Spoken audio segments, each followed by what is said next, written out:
All right, on today's episode of Python Papi, we're back inside our TensorFlow course, and we're still doing our human emotions detection module. Let's have a look at what we went over today. Now, we still didn't write any new code for this module. We just did some note taking, so I'm going to do some light reading, and it's pretty much all we can do for right now. The last thing we went over was the TF records and the two advantages that we have using that. We went over the first advantage, so we're going to go over the second advantage now. And we're going to pick up here. So the second major advantage of working with TF records, apart from this efficiency in storing data, is the fact that they encourage the parallelizing of reading data.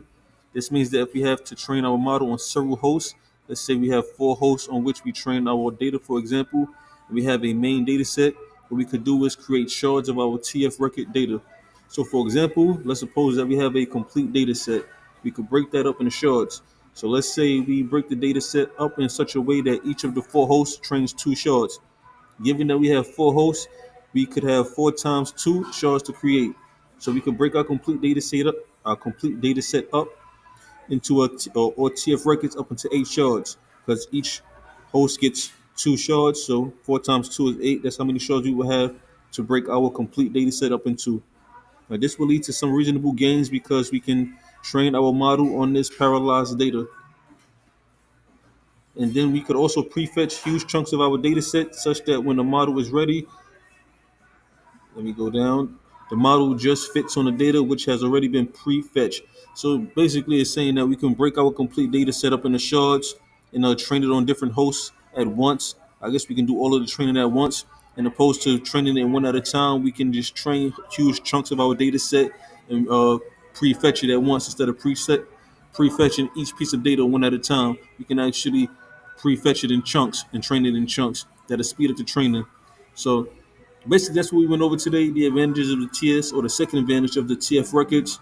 And we just did some more note taking, light reading, and following along with the instructor. No new code taking, but I did go back into my what do you call that there? My AWS Cloud VM machine. So I do have a suspicion that everything is working fine.